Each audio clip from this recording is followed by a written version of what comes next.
हमारी फिल्मों ने अलग ही तरह के गांव दिखाना शुरू कर दिए थे। ये या तो बसीपुर फिल्म जैसे थे या फिर स्वदेश फिल्म जैसे। पूरी फिल्मी दुनिया ही उन गाँव का जिक्र करने लगी थी, जो एक तरह से अपवाद है। अब जाकर एक ऐसी कहानी देखने को मिली है जो किसी भी गाँव पर आप आंख बंद करके फिट कर सकते हैं। और कहानी मिली भी तो एक वेब सीरीज पंचायत में, जिसके सीजन 2 को आज हम एक्सप्लेन करने वाले हैं। और आपने अभी तक फर्स्ट सीजन नहीं देखा है, उसके बाद भी आप सेकंड सीजन बिल्कुल आराम से देख सकते हैं। सबसे पहले तो मैं आपको फर्स्ट सीजन का एक छोटा सा रिकैप बता देता हूँ। कहानी है उत्तर प्रदेश के बलिया जिले के फुलेरा ग्राम पंचायत की, जहाँ पर अभिषेक त्रिपाठी पंचायत ऑफिस में सचिव पद पर भर्ती होकर नए आए हैं। शहर का पढ़ा लिखा लड़का जिसका MBA करने का ख्वाब है, वह गाँव की चुटपुट किस्सों और समस्याओं में फंस जाता है। वह हैरान रह जाता है कि गाँव में आज भी कैसी कैसी समस्याओं का सामना किया जाता है। और इन्हीं किस्सों और समस्याओं पर आधारित है वेब सीरीज। वीडियो को शुरू करते हैं, लेकिन उससे पहले आप हमारे चैनल को सब्सक्राइब जरूर से जरूर कीजिएगा, ताकि आपको इसी तरह के लेटेस्ट और फ्रेश कंटेंट मिलते रहे। तो चलिए शुरू करते हैं पंचायत सीरीज के सीजन 2 के फर्स्ट एपिसोड को। तो फर्स्ट एपिसोड के स्टार्टिंग में हम देखते हैं विकास और लच्छा को, जो कि एक ट्राली में बैठकर ग्राम पंचायत फुलेरा की तरफ आ रहे होते हैं। दोनों ही ऑफिस पहुंच जाते हैं, जिसके बाद वह अभिषेक सर को ढूंढने लगते हैं।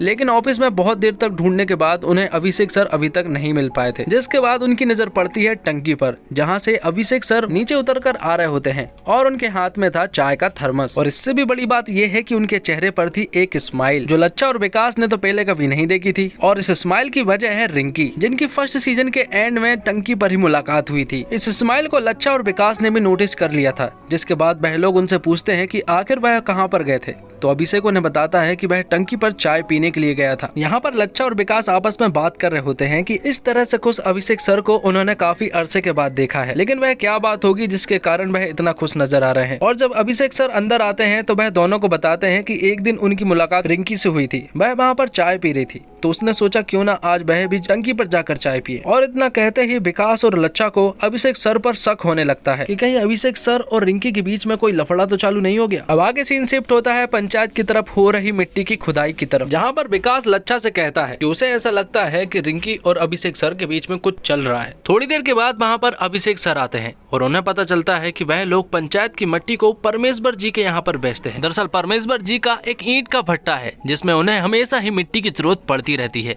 और यहाँ पर पंचायत के लोग हमेशा ही परमेश्वर जी को ही मिट्टी बेचा करते हैं। अब सीन शिफ्ट होता है प्रधान जी के घर पर, जहाँ पर रिंकी की मम्मी प्रधान जी से कहती है कि उन्हें भी मिट्टी की खुदाई देखनी है। तो प्रधान जी रिंकी की मम्मी से कहते हैं कि आखिर वह मिट्टी की खुदाई क्यों देखना चाहती है। तो यहाँ पर रिंकी की मम्मी उससे कहती है कि वह गांव की प्रधान है और उसे ये सारी चीजें पता रहनी चाहिए। उन दोनों की बात को उनकी बेटी रिंकी भी सुन रही होती है। प्रधान जी रिंकी की मम्मी से कहते हैं कि अगर उनके लायक कुछ काम होगा तो वह उन्हें बता देंगे। लेकिन ये बात प्रधान जी पिछले 2 महीने से कहते आ रहे हैं, इसलिए रिंकी की मम्मी उनसे कहती है कि अगर उन्हें गुस्सा आ गया तो वह तुरंत ही DM मैडम को कॉल करके सब कुछ बता देगी। आगे हम देखते हैं परमेश्वर ईंट उद्योग को, जहाँ पर हम परमेश्वर जी को देखते हैं जो कि पंचायत से मिट्टी खरीदा करते हैं ईंट बनाने के लिए। आगे हम देखते हैं ऑफिस के सीन में, जहाँ पर अभिषेक सर प्रधान जी से कहते हैं कि 250 रुपए ट्राली मिट्टी देना तो बहुत सस्ता हो जाएगा। तो प्रधान जी उनसे कहते हैं कि इस बार ऐसा नहीं होगा, बल्कि वह उन्हें 250 नहीं बल्कि 300 रुपए ट्राली मिट्टी देंगे। लेकिन ऐसा पहले भी हो चुका है, जब प्रधान जी 300 रुपए का रेट लगाया करते थे और बाद में वह 250 में ही मान जाया करते थे। ऐसा इसलिए क्योंकि परमेश्वर जी परिचित आदमी है और अगली बार इलेक्शन में उन्हें फिर से भी जीतना है। यहाँ अभिषेक सर एक प्लान बनाता है और उनसे कहता है कि इस बार मिट्टी का मोल भाव रिंकी की मम्मी को करने दीजिए, क्योंकि अगर वह करेंगी तो परमेश्वर उनसे मिट्टी का मोल भाव कम नहीं करवा पाएगा। इसलिए अभिषेक सर परमेश्वर जी के पास कॉल कर देता है और उनसे कहता है कि वह लोग प्रधान जी के घर पर जा रहे हैं, इसलिए वह भी उन्हीं के घर पर ही आ जाए। यहाँ पर प्रधान जी भी रिंकी की मम्मी को कॉल करके सब कुछ बता देता है और उनसे कहता है कि कुछ देर बाद वहाँ पर परमेश्वर आने वाला है, वह मिट्टी का भाव कम करवाने के लिए आ रहा है, तो ये डील तुम्हें ही संभालनी होगी और 300 रुपए से 1 रुपए कम नहीं करना है। वह लोग जानबूझकर थोड़ा लेट आएंगे। अब परमेश्वर पहुँच जाता है प्रधान जी के घर पर, जहाँ पर पहुँचने के बाद रिंकी की मम्मी दरवाजा खोलती है और उन्हें अंदर इनवाइट करती है। साथ ही वह उनसे कहती है कि रिंकी के पापा थोड़ी देर में ही घर आ जाएंगे, जिसके बाद वह वहाँ पर चाय वगैरह पीते हैं। यहाँ पर परमेश्वर जी प्रधान जी का इंतजार कर रहे होते हैं। वहीं दूसरी तरफ प्रधान जी पंचायत में आराम कर रहे होते हैं ताकि वह घर जाने में लेट हो जाए और ये डील रिंकी की मम्मी ही पूरी कर ले। यहाँ पर बातों ही बातों में रिंकी की मम्मी परमेश्वर जी से कहती है कि कुछ खास बात हो तो वह उससे भी कर सकते हैं। तो परमेश्वर जी उससे कहते हैं कि कुछ खास बात नहीं है, उन्हें तो बस मिट्टी के सौदे के बारे में कुछ बात करनी थी। रिंकी की मम्मी उससे कहती है कि आजकल तो मिट्टी का भाव 400 हो गया है, लेकिन यहाँ पर परमेश्वर जी हंसते हुए उनसे कहता है कि ऐसा नहीं है, बल्कि मिट्टी का भाव तो 200 और 250 के बीच में ही है। बहुत देर हो चुकी थी लेकिन प्रधान जी अभी तक घर नहीं पहुंचे थे, इसलिए परमेश्वर जी उनके पास कॉल कर देते हैं। और जब परमेश्वर जी का कॉल प्रधान जी के पास आता है तो प्रधान जी उन्हें नेटवर्क का इशू बताकर कॉल कट कर देते हैं। यहाँ पर रिंकी की मम्मी परमेश्वर जी से कहती है कि वह उससे भी मिट्टी का सौदा कर सकते हैं, क्योंकि वह भी गांव की एक प्रधान है। तो परमेश्वर जी रिंकी की मम्मी को 250 रुपए का भाव बताते हैं, लेकिन रिंकी की मम्मी को ये भाव कम लग रहा था, इसलिए वह उनसे 350 कहती है, जिस पर परमेश्वर जी रिंकी की मम्मी से कहते हैं कि 350 रुपए तो बहुत ज्यादा हो जाएगा। तो रिंकी की मम्मी कहती है कि ईंट का भाव दिनों दिन बढ़ता ही जा रहा है, इसलिए मिट्टी का भाव भी थोड़ा बहुत तो बढ़ेगा ही ना। तो परमेश्वर जी आखिरी रेट 280 रुपए लगाते हैं और यहाँ पर रिंकी की मम्मी आखिरी रेट 325 रुपए लगाती है। परमेश्वर जी यहाँ पर गुस्से ही गुस्से में कह देते हैं कि 300 रुपए से अगर ज्यादा हुआ तो वह अपने भट्टे को बंद कर देंगे। तो रिंकी की मम्मी तुरंत ही मान जाती है, क्योंकि उन्हें तो 300 में ही मनवाना था, लेकिन 300 रुपए का भाव परमेश्वर जी को तो महंगा ही लग रहा था। इसलिए जब वह वापस आ रहे होते हैं तो वह प्रधान जी से कहते हैं कि वह सारा खेल समझ चुका है, ये सारा खेल उनका ही था। प्रधान जी को समझ नहीं आ रहा था कि परमेश्वर जी को ऐसा क्या बोल दिया रिंकी की मम्मी ने कि वह ऐसा भड़कता हुआ गया। जिसके बाद जब वह घर पहुंचते हैं तो रिंकी की मम्मी उन्हें सब कुछ बता देती है, जिस पर प्रधान जी उनसे कहते हैं कि उन्हें 280 में ही फाइनल कर देना चाहिए था, क्योंकि इलेक्शन में उनकी जरूरत पड़ती रहती है। थोड़ी देर के बाद वहां पर रिंकी आती है और जब वह अभिषेक को वहां पर बैठा हुआ देखती है तो वह उनसे हाय करती है और यहाँ पर अभिषेक भी चुपचाप से उसे हाय करता है। और ये सब चीजें विकास और लच्छा देख लेते हैं और अब तो उन्हें कंफर्म हो चुका था कि उनके बीच में जरूर कुछ ना कुछ तो चल रहा है। प्रधान जी अभिषेक से कहते हैं कि वह परमेश्वर जी के पास जाए और इस डील को 280 में कंप्लीट करके आए। और जब वह परमेश्वर जी के भट्टे पर पहुंचता है तो वहां पर उसे परमेश्वर जी तो नहीं मिलते हैं। वहां पर उसका मजदूर उनसे कहता है कि परमेश्वर जी यहाँ पर नहीं है, बल्कि वह तो बीबीपुर गए हुए हैं।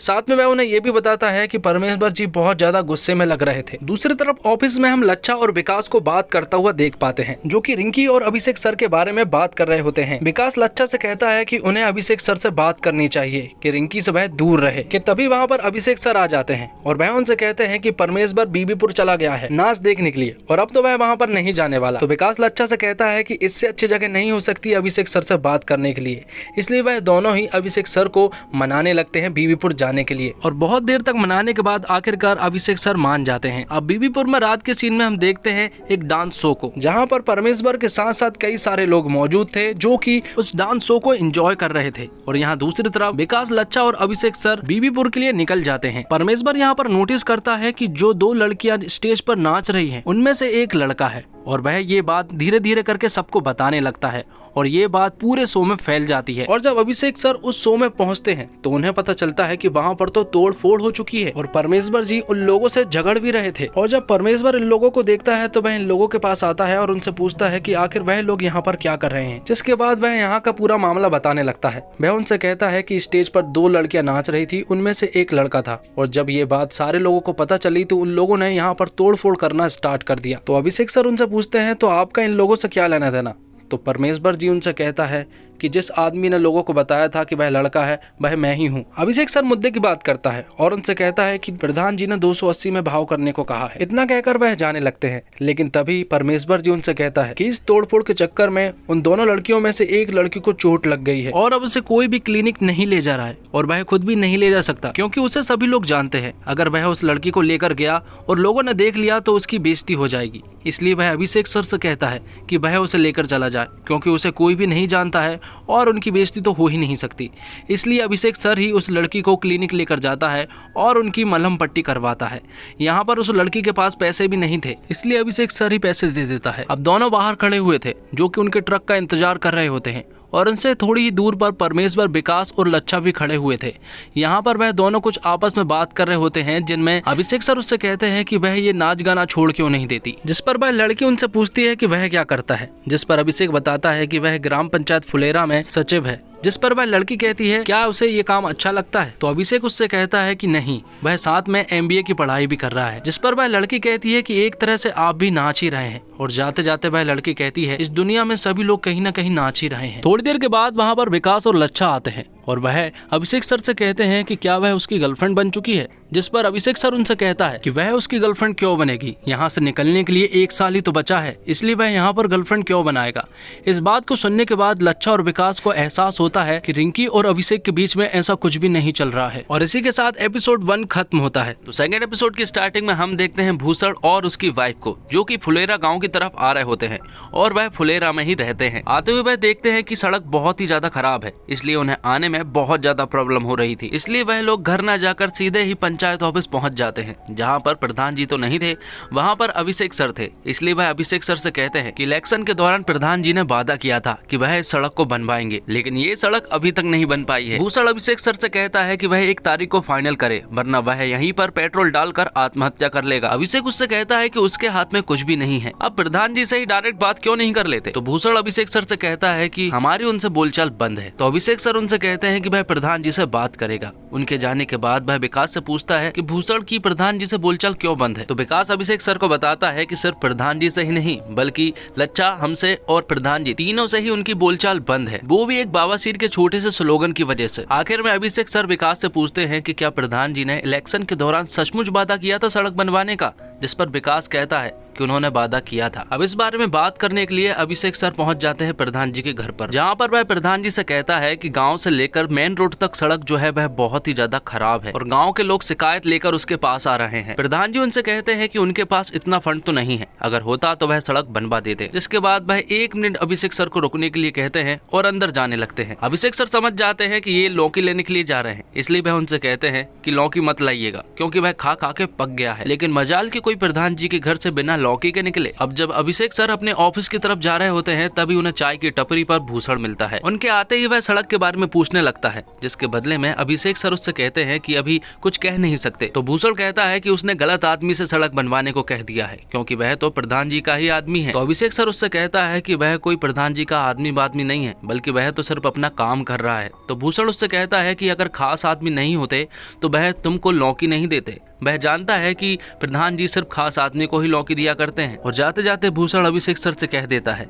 कि वह प्रधान की चाटता है, और ये बात अभिषेक सर को लग जाती है। इसलिए अभिषेक सर डिसाइड करते हैं कि वह अब प्रधान जी के घर पर आना जाना कम ही करेगा। लेकिन फिलहाल तो उन्हें एक इम्पोर्टेंट कागज पर रिंकी की मम्मी का अंगूठा लगवाना था, क्योंकि रिंकी की मम्मी तो ऑफिस कभी आती है नहीं। इसलिए वह विकास से कहते हैं कि वह प्रधान जी के घर पर जाए और रिंकी की मम्मी से उनका अंगूठा लगवा कर आए। जिस पर विकास उनसे कहता है कि उसकी पत्नी को लूज मोशन हो रहे हैं, इसलिए उसे अर्जेंट ही घर जाना पड़ेगा। अभिषेक सर को समझ नहीं आ रहा था कि वह क्या करे, क्योंकि अगर वह घर पर गया तो भूसड़ उन्हें रास्ते में जरूर मिलेगा। इसलिए वह तुरंत ही प्रधान जी के पास कॉल करते हैं और उनसे पूछते हैं कि क्या रिंकी की मम्मी ऑफिस की तरफ आएंगी। तो प्रधान जी उनसे कहते हैं कि रिंकी की मम्मी ऑफिस कभी आई हैं जो आ जाएंगे। इसलिए वह उनसे कहता है कि आप घर ही आ जाइए। थोड़ी देर के बाद प्रधान जी उनसे कहते हैं कि रिंकी की मम्मी मंदिर गई है, क्योंकि आज रिंकी का जन्मदिन है, इसलिए वह मंदिर ही जाकर उनके अंगूठे के निशान ले ले। चाय की टपरी के सामने ही मंदिर था, जहाँ पर भूसड़ तो नहीं दिखाई दे रहा था। इसलिए अभिषेक सर तुरंत ही मंदिर में पहुंच जाते हैं, जहाँ पर रिंकी और उसकी मम्मी पाठ कर रहे थे। अभिषेक सर उनसे कहता है कि उन्हें एक इम्पोर्टेंट कागज पर उनके अंगूठे के निशान चाहिए। तो रिंकी की मम्मी कहती है कि जैसे ही पाठ खत्म होता है वह अंगूठा लगा देगी। लेकिन तभी अभिषेक सर की नजर पड़ती है भूसड़ पर, जो कि मंदिर की तरफ आ रहा होता है। इसलिए वह रिंकी की मम्मी से कहता है कि वह किसी और दिन अंगूठे का निशान ले लेगा, क्योंकि ऑफिस में वह ताला लगाना भूल गया है और चोरी वगैरह होती रहती है, इसलिए वह बाद में आ जाएगा। लेकिन तभी वह देखता है कि भूसड़ जो है वह मंदिर की तरफ नहीं बल्कि किसी और रास्ते पर जा रहा है। इसलिए वह तुरंत ही रिंकी की मम्मी के अंगूठे के निशान ले लेता है। लेकिन तभी वह पीछे देखता है कि वहाँ पर भूसड़ बैठा हुआ है। अब क्योंकि आज रिंकी का जन्मदिन था, इसलिए वह उसे खाने के लिए इनवाइट भी करती है और साथ में ये भी कहती है कि उन्होंने सिर्फ खास लोगों को ही इनवाइट किया है। और ये बात भूसड़ सुन लेता है और अभिषेक सर ने भी भूसड़ को वहाँ पर बैठा हुआ देख लिया था। इसलिए वह रिंकी की मम्मी से कहता है कि आज तो वह नहीं आ सकता, उसे कुछ इम्पोर्टेंट काम है। अब प्रधान जी को जब ये बात पता चलती है कि अभिषेक सर ने उनके घर पर आने से मना कर दिया है, तो वह लोग टेंशन में आ जाते हैं कि आखिर ऐसा क्या हो गया कि अभिषेक सर उनके घर पर आना ही नहीं चाहते। इसलिए वह तुरंत ही ऑफिस पहुंच जाते हैं और उनसे पूछते हैं कि क्या बात है कि वह हमारे घर पर खाना भी खाने नहीं आ सकते। अभिषेक उनसे कहता है कि उसे आज एक इम्पोर्टेंट चैप्टर निपटाना है, इसलिए वह नहीं आ सकता। और काफी देर तक मना करने के बाद आखिरकार अभिषेक सर उनकी बातों को मान जाते हैं। अब क्योंकि रिंकी का जन्मदिन था, इसलिए अभिषेक सर उसके लिए केक ले जाने लगते हैं और वह जिस शॉप पर जाते हैं वहाँ पर सिर्फ एक ही केक मौजूद था जो कि काफी दिनों से रखा हुआ था। यहाँ पर अभिषेक उससे कहता है कि इस पर हैप्पी बर्थडे रिंकी लिख दो, जिस पर वह दुकान वाला अभिषेक सर से कहता है कि ये सुविधा तो यहाँ उपलब्ध ही नहीं है। जिसके बाद अभिषेक अपने दोस्त से बात कर रहा होता है, साथ में वह भूषण के बारे में भी बताता है कि वह आदमी उसे बहुत तंग कर रहा है, जिसे पूरा गाँव बनराकस के नाम से बुलाता है। अब अभिषेक प्रधान जी के घर पर निकलने के लिए एकदम रेडी हो चुका था, लेकिन अब प्रॉब्लम यह है कि उसे रास्ते में भूषण तो जरूर मिलेगा, क्योंकि उसके जितना फालतू आदमी तो कोई है ही नहीं। इसलिए अभिषेक एक प्लान बनाता है और वो अपने साथ लौकी ले जाता है, ताकि अगर भूषण उसे रास्ते में मिले तो वह उससे कह देगा कि ये लौकी वह वापस करने के लिए जा रहा है। वो अभिषेक पहुंच जाता है प्रधान जी के घर पर, जहां पर सभी लोग मौजूद थे। यहाँ पर वह कुछ बातें कर रहे होते हैं। थोड़ी देर के बाद वहां पर रिंकी आती है। रिंकी के आने के बाद अभिषेक सर उसे केक देते हैं और हैप्पी बर्थडे विश करते हैं। थोड़ी देर के बाद खाना वगैरह होता है और उसके बाद केक खिलाया जाता है। तभी विकास नोटिस करता है कि उसके बैग में कुछ है और वह उनसे कहता है कि ये तो लौकी है। विकास अभिषेक सर से कहता है कि वह इतनी रात को अपने बैग में लौकी लेकर क्यों घूम रहा है। ये बात प्रधान जी और लच्छा को भी समझ नहीं आती कि आखिर अभिषेक सर अपने बैग में लौकी लेकर क्यों घूम रहा है। इन बातों के बाद अभिषेक सर उन सभी को सारी सच्चाई बता देता है। वह उनसे कहता है कि भूषण उसे बहुत ज्यादा तंग कर रहा है और कहता है कि वह प्रधान की चाटता है, इसलिए उसका दिमाग खराब हो गया था और उसने डिसाइड किया था कि वह प्रधान जी के घर पर आना जाना कम ही करेगा। विकास अभिषेक सर को बताता है कि भूषण जो है वह सभी को प्रधान जी के खिलाफ भड़काने की कोशिश करता है। वो इसलिए क्योंकि भूषण अगली बार इलेक्शन में अपनी बीबी को खड़ा करेगा। प्रधान जी अभिषेक सर को समझाते हैं कि ऐसा कुछ भी नहीं है, क्योंकि अगर ऐसा होता तो उन्हें अब तक पता चल चुका होता। अब अभिषेक सर अपने घर की तरफ लौटने लगते हैं और जैसे ही वह घर से निकलते हैं तो उन्हें रास्ते में भूषण मिलता है और इस तरह से अभिषेक सर को प्रधान जी के घर से बाहर निकलते देख वह अभिषेक सर को ताने देने लगता है। वह अभिषेक सर से कहता है कि चाटने की भी कोई हद होती है और ये बात सुनने के बाद अभिषेक सर का दिमाग खराब हो जाता है और वह भूषण को सुनाने लगता है। भूषण उससे कहता है कि प्रधान हमेशा के लिए नहीं रहते, लेकिन आपको तो यहाँ पर हमेशा रहना है। तो अभिषेक सर उसे चिल्लाते हुए कहते हैं कि वह यहाँ पर इलेक्शन तक नहीं रुकने वाला और अगर उसे रुकना भी पड़ा तो वह अपने हिसाब से ही जिएगा। जो उसके साथ अच्छा व्यवहार करेगा वह उसके साथ अच्छा रहेगा और जो उसके साथ बुरा व्यवहार करेगा वह उसके साथ बुरा रहेगा। और अगले साल उसकी बीबी प्रधान बन भी जाती है तब भी उसे कोई फर्क नहीं पड़ता। और ये सारी बातें हो ही रही थी कि तभी वहाँ पर प्रधान जी घर से बाहर निकल आते हैं और उन्हें इस तरह आता हुआ देखकर भूषण तुरंत ही अपनी गाड़ी चालू करके वहाँ से भाग जाता है। प्रधान जी उससे पूछते हैं कि क्या वह कुछ कह रहा था, जिसके बदले में अभिषेक सर उससे कहते हैं कि कह तो रहा था, लेकिन आज के बाद वह उससे कुछ नहीं कह पाएगा। अभिषेक सर भूषण को अगर पहले ही इस तरह से समझा दिए होते तो अब तक भूषण उससे कुछ भी नहीं कह पाता। और इतना बोलकर अभिषेक सर अपने घर की तरफ लौट जाते हैं और इसी के साथ पंचायत सीजन 2 का सेकंड एपिसोड भी खत्म होता है। थर्ड एपिसोड की स्टार्टिंग में हम देखते हैं प्रधान जी, विकास, लच्छा और उसके बेटे राहुल को, जो कि फौज में है। वह चारों मिलकर यहाँ पर लूडो खेल रहे होते हैं और ऑफिस में ही अभिषेक सर अपना काम कर रहे थे। वह जगह जगह पर लोगों के यहाँ पर लेटरिन की सीट पहुँचा रहे होते हैं ताकि शौच के लिए किसी को भी बाहर ना जाना पड़े। गाँव के सभी घर में लेटरिन बन चुकी थी, सिर्फ 2-4 घर को छोड़कर, और उनके घर भी सीट भेज दी गई थी। अब सिर्फ एक सीट बची थी जो कि विनोद के यहाँ पर जानी थी, लेकिन उसके घर तो अभी तक सीट नहीं पहुँच पाई थी। इसलिए वह तुरंत ही अभिषेक सर के पास कॉल करता है और उनसे कहता है कि आप सीट जल्द से जल्द भेज दीजिए, क्योंकि उसका मिस्त्री रुकने नहीं वाला है। अभिषेक सर उससे कहते हैं कि जैसे ही बाकी के मजदूर लौट कर आते हैं वह तुरंत ही उसके घर पर सीट भेज देगा, लेकिन इतनी देर तक तो उसका मिस्त्री इंतजार करने ही नहीं वाला था। इसलिए वह उससे कहता है कि रुकिए, वह तुरंत ही सीट लेकर उसके घर आ रहा है। अभिषेक सर अपनी बाइक स्टार्ट करते हैं और विकास को सीट लाने को कहते हैं और जैसे ही विकास सीट लेकर आता है तो उसको एक ठोकर लगती है और सीट पूरी तरह से बिखर जाती है। अब ये एक भारी प्रॉब्लम हो चुकी थी, क्योंकि विनोद के घर पर मिस्त्री इंतजार कर रहा है और यहाँ पर तो सीट ही टूट चुकी है। इसलिए अभिषेक सर तुरंत ही विनोद के पास कॉल करते हैं और उससे कहते हैं कि उसकी सीट टूट चुकी है, इसलिए वह मिस्त्री को वापस भेज दे। अगले संडे तक वह किसी भी हालत में सीट को लेकर आएंगे और उसके घर में फिट करवाएंगे। यहाँ दूसरी तरफ हम प्रधान जी के घर पर देखते हैं कि रिंकी अपने होने वाले हस्बैंड से बात कर रही होती है। यहाँ पर बात करते हुए वह बिल्कुल भी खुश नहीं थी, क्योंकि वह खुद को मैं की जगह पर हम बुलाती थी और ये बात उसे बिल्कुल भी पसंद नहीं आ रही थी। यहाँ विनोद के घर पर भूषण पहुंच जाता है और उसे प्रधान जी के खिलाफ भड़काने लगता है। वह उससे कहता है कि तुम्हारे घर पर 1 साल में तो सीट लगी नहीं तो 1 हफ्ते में क्या लग जाएगी। साथ में वह उससे कहता है कि उसे आवाज उठानी पड़ेगी, वरना उसके साथ इस तरह से ही शोषण होता रहेगा। आगे हम देखते हैं कि अभिषेक सर के पास बीडीओ सर का कॉल आता है और जैसे ही वह कॉल उठाते हैं तो वह तुरंत ही प्रधान जी के बारे में पूछते हैं कि वह फोन नहीं उठा रहे हैं। इसलिए वह अभिषेक सर को ही शिकायत के बारे में बताने लगते हैं। वह उससे कहते हैं कि उनके गाँव से एक शिकायत आई है और वह बताते हैं कि आपके गाँव में हर घर शौचालय हो जाने के बाद भी गांव के बहुत सारे लोग हैं जो कि बाहर शौच करने के लिए जा रहे हैं और ये आपको कल के कल ठीक करना होगा, क्योंकि कल ही डीएम मैडम आपके यहाँ पर जांच करने के लिए आने वाली हैं। ये बात सुनने के बाद अभिषेक सर तुरंत ही प्रधान जी को बुला लेता है और यहाँ पर एक मीटिंग रखता है। यहाँ पर वह सोचते हैं कि आखिर कल लोगों को कैसे रोका जाए कि वह बाहर शौच करने के लिए ना जाए। गांव के कई सारे लोग ऐसे थे जो कि शौकीन के रूप में बाहर शौच करना पसंद करते हैं और उन लोगों में प्रधान जी भी शामिल हैं। तभी प्रधान जी को एक आइडिया आता है और वह सभी लोगों को लेकर मंदिर पहुंच जाते हैं, क्योंकि वहां पर स्पीकर लगे हुए हैं तो वो लोग माइक की मदद से सभी लोगों को ये बता सकेंगे कि कल उन्हें बाहर शौच के लिए नहीं जाना है। लेकिन ये बात प्रधान जी खुद नहीं कहते हैं, बल्कि वह अभिषेक सर से कहने को कहते हैं, क्योंकि वह खुद ही बाहर जाते हैं तो वह लोगों से कैसे कह सकेंगे कि वह बाहर ना जाए। तो अभिषेक सर ये अनाउंसमेंट करते हैं और कहते हैं कि कल किसी को भी बाहर शौच के लिए नहीं जाना है और अगर कोई बाहर शौच के लिए गया तो 500 रुपए फाइन है। लेकिन अभी एक और प्रॉब्लम मौजूद थी और वो प्रॉब्लम ये थी कि विनोद के घर पर अभी तक शौचालय नहीं बना था, इसलिए वह तो बाहर शौच करने के लिए जरूर जाएगा। तो प्रधान जी अभिषेक सर से कहते हैं कि उसे हम पंचायत के लैट्रिन में बुला लेंगे और उसे वहीं पर लैट्रिन करवा देंगे। यहाँ पर अभिषेक सर उससे कहते हैं कि वह अपने घर पर क्यों नहीं करवा देते, तो वह लोग कहते हैं कि वह उनका घर है। तो अभिषेक सर उनसे कहते हैं कि ये मेरे लिए भी घर ही है। तो प्रधान जी कहते हैं कि ऐसा करते हैं, जिसके पास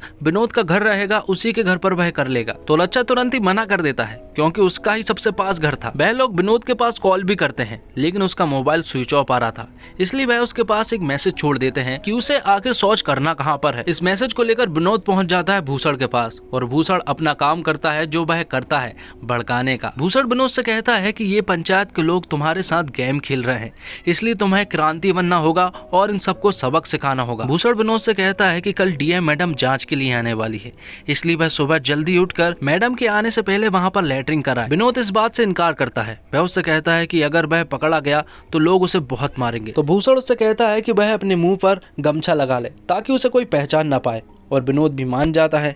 अगले दिन हम देखते हैं कि पंचायत के बाहर सभी लोग विनोद का इंतजार कर रहे थे कि आखिर वह लैट्रिन करने के लिए क्यों नहीं आया। उन्होंने विनोद के पास कई बार कॉल भी किया था, लेकिन उसका मोबाइल तो स्विच ऑफ आ रहा था।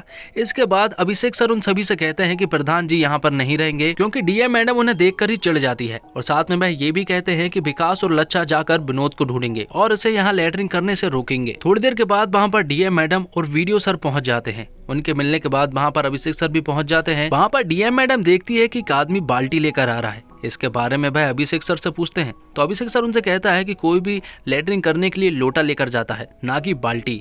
यहाँ दूसरी तरफ हम देखते हैं कि लच्छा और विकास भी विनोद को ढूंढने में लगे हुए थे और वह अभिषेक सर के आसपास ही थे। थोड़े आगे जाने के बाद वीडियो सर डीएम मैडम को रोकता है, क्योंकि आगे मल पड़ा हुआ था।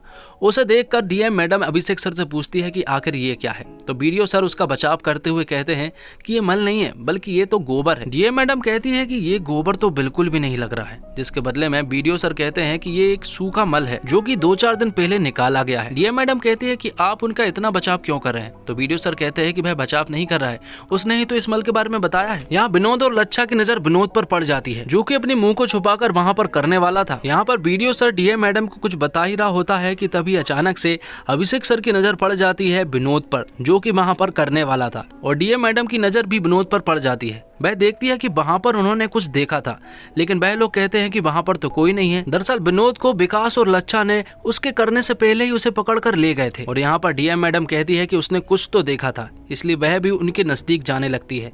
यहाँ पर विकास और लच्छा विनोद को समझाते हैं कि ये गलत है, क्योंकि अगर वह यहाँ पर लैट्रिन करेगा तो हमारा गाँव बहुत बड़ी प्रॉब्लम में फंस सकता है। उसके हाथ में एक बोतल भी थी, जिसे विकास लेकर नदी में फेंक देता है। और इस चीज को देखकर विनोद को गुस्सा आ जाता है और वह उन दोनों से कहता है कि अगर उन लोगों ने उसे यहाँ पर लैट्रिन नहीं करने दी तो वह पेंट में ही कर देगा। विकास और लच्छा उसे समझाने की काफी कोशिश कर रहे थे, लेकिन विनोद तो बिल्कुल भी नहीं मान रहा था। आखिर में विकास और लच्छा विनोद से कहते हैं कि अगर उसने ऐसा किया तो गांव के लोग उसे बहुत मारेंगे और उसके घर में कभी भी लैट्रिन नहीं बन पाएगी। थोड़ी देर के बाद वहाँ पर डीएम मैडम भी पहुँच जाती है और उन्हें इस तरह देखकर वह अभिषेक सर से पूछने लगती है कि आखिर ये लोग यहाँ पर क्या कर रहे हैं, जिसके बाद वह तुरंत ही वहाँ से चुपचाप निकल जाते हैं। यहाँ पर वीडियो सर डीएम को बताते हैं कि जब से 377 हटा है तब से सब जगह खुले आम ही हो रहा है। अब डीएम मैडम को तो कोई प्रॉब्लम नहीं मिली थी, इसलिए वह वापस चली जाती है। लेकिन यहाँ पर विनोद की पूरी फैमिली प्रधान जी के घर पर आ जाते हैं, क्योंकि लच्छा ने विनोद से वादा किया था कि अगर वह कुछ नहीं करेगा तो वह प्रधान जी के घर पर ही सभी को लैट्रिन करवाएगा और अगले सीन में हम देखते हैं कि विनोद के घर पर एक नई सीट लाई जाती है और यहाँ से थोड़ी देर के बाद भूषण गुजरता है और ऐसा पहली बार हुआ जब भूषण चुपचाप वहाँ से निकल गया हो। और यहाँ पर विनोद और उसकी पूरी फैमिली बहुत खुश थी